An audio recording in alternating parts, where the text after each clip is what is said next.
کچھ خود کیا، کچھ ادھر ادھر سے اکٹھا کر کے جو جا رہے تھے، جو بھیج رہے تھے، ان کے ہاتھ میں دے دیا کہ سر ہماری طرف سے یہ ضرور کر دیں۔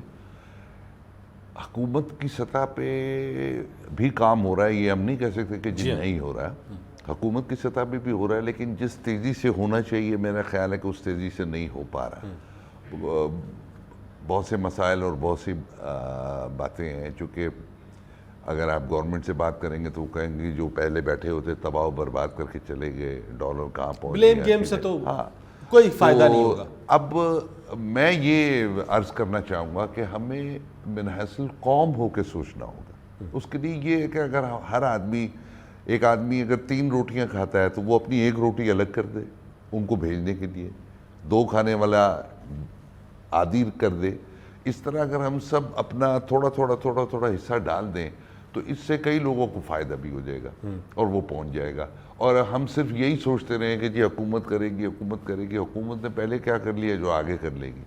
تو ہمیں یہ کرنا چاہیے کہ ایک من حیث القوم ہمیں کمبائنڈ ہو کے ایک دوسرے کی مدد کرنی چاہیے، جتنا بھی ہو سکتا ہے ضرور کیا جائے تاکہ ان کو فائدہ پہنچے، اس تک پہنچ جائے۔ کیونکہ ایک سوچ یہ بھی ہے نا کہ یار اگر میں انڈیویجول کر لوں گا تو کیا ہو جائے گا، لیکن شاید وہ ایک قطرہ جو ہے وہ بھی آگے بڑھ کے اگر سب مل کے کر لیں تو وہ بہت زیادہ ہو جائے گا۔ اگر آپ کی ایک روٹی سے صرف 1 روٹی نہیں، آپ کے 1 روٹی دینے سے 10 روٹیاں اور مل جائیں گی تو کم از کم ایک فیملی کا پیٹ تو بھر جائے گا نا۔ جی ہاں، آپ یہ سوچ کے مدد کریں، آپ یہ سوچ کے مدد نہ کریں کہ میں یار میرے سے کیا ہو جائے گا، میں تھوڑا بھی کریں گے تو دوسروں تک پہنچ گیا سمجھو بہت ہے۔ یہ کرنے کی ضرورت ہے۔ ٹھیک ہے، میں پروفیسر ڈاکٹر رضوانہ چودھری صاحبہ آپ میرے ساتھ موجود ہیں۔ خواتین کے ایشوز بہت زیادہ ہیں، خواتین کی صحت کے مسائل بہت زیادہ ہیں۔ آپ سمجھتی ہیں اس وقت جو چیلنجز ہیں اور جو چیلنجز خواتین کو درپیش ہیں وہ ایڈریس ہو رہے ہیں، یا پھر ان کو صحت کے ساتھ جو مسائل جو لاحق ہیں وہ ان کے لیے خطرناک ثابت ہو سکتے ہیں؟ ڈاکٹر صاحبہ بہت شکریہ جی۔ بات یہ ہے کہ یہ اتنی بڑی کیٹاسٹروفی ہے، اتنا بڑا ایک المناک قسم کا ہمارے ملک کے اوپر ایک افتاد آئی ہے کہ یہ کیسے ایڈریس ہوگا، مجھے تو کوئی سمجھ میں نہیں آتا۔ سب سے پہلے تو عورتوں کے لیے ایک چادر اور 4 دیواری کی ضرورت ہے۔ اس کے بعد ان خواتین میں بہت سی ایسی ہیں جو پریگننٹ ہیں، بہت سی ایسی ہیں جو نرسنگ مدرز ہیں، اپنے بچوں کو دودھ پلا رہی ہیں، بہت سی ایسی ہیں جو پہلے ہی غربت کی وجہ سے اور بہت ہی پور نیوٹریشن کی وجہ سے آلریڈی، اگر آپ دیکھیں ان کو اور اگر آپ ٹی وی پہ بھی خالی ویڈیوز دیکھیں تو آپ دیکھیں کہ ان لوگوں کی ایکچولی کیا حالات ہیں آلریڈی۔ اور آن ٹاپ آف دیٹ جو ایک چھوٹا سا ایک مٹی کا گھر تھا یا ایک گھر کے اندر کچھ چیزیں تھیں جن سے وہ اپنا اور اپنے بچوں کا پیٹ پال لیتے تھے، کوئی جانور رکھے ہوئے تھے، کوئی سبزی اگا لیتے تھے یا کچھ، تو وہ بھی ان سے چھن گیا۔ اب وہ ایک سڑک کنارے بیٹھے ہیں، کچھ ٹینٹوں میں بیٹھے ہیں۔ تو ایک ہر ایک کے لیے یہ بہت ایک مشکل دور ہے، وہ لوگ جو اس میں سفر کر رہے ہیں، لیکن آدمی پھر بھی کسی نہ کسی طرح اس میں سے نکل جاتے ہیں۔ اگر آپ خواتین کا سوچیں تو ہر لیول کے اوپر ان کے لیے بے تحاشا پرابلم ہے اس وقت، اور اسپیشلی وہ لوگ جو پریگننٹ ہیں، ان کی ڈیلیوریز، ان کی ایک باعزت قسم کی ڈیلیوری کسی ایک رسپیکٹیبل جگہ پہ، پھر اگر کوئی کمپلیکیشن ہوتی ہے تو کون ڈیل کرے گا؟ تو ڈاکٹر صاحبہ ایک چیز اور بھی ہے کہ 1500 سے زائد جو ہماری ہیلتھ فیسلٹیز ہیں وہ بھی اس سیلاب سے متاثر ہوئی ہیں۔ ہمارے پاس جیسے آپ نے کہا اس طرح کی کوئی چیز نہیں ہے، کوئی کلینکس یا کوئی اس طرح کی فیسلٹی نہیں ہے، پھر مال نیوٹریشن ایک بہت بڑا چیلنج ہے۔ تو اس کو کیسے ٹیک اپ کیا جائے؟ گورنمنٹ لیول کے اوپر کچھ آپ کو نظر آ رہا ہے ہوتا ہوا، یا انفرادی سطح کے اوپر جو کام ہے بس وہی چل رہا ہے؟ بس دیکھیں، بات یہ ہے کہ آپ کو ہر لیول کے اوپر اس کو ایڈریس کرنا ہے اور ایک محاذ کے طور پہ ایڈریس کرنا ہے۔ اگر آپ چاہتے ہیں، دل سے چاہتے ہیں کہ ان لوگوں کو آپ بچائیں، ان خواتین کو آپ بچائیں، ان بچوں کو آپ بچائیں، تو میرے خیال یہ محاذ کے طور پہ سب کو نکلنا ہے اور سب کو کرنا ہے۔ لیکن پھر وہی بات آ جاتی ہے کہ دیکھیں یہ ایک بڑا آرگنائزڈ ایفرٹ کی ہمیں ضرورت ہے اس ملک کو،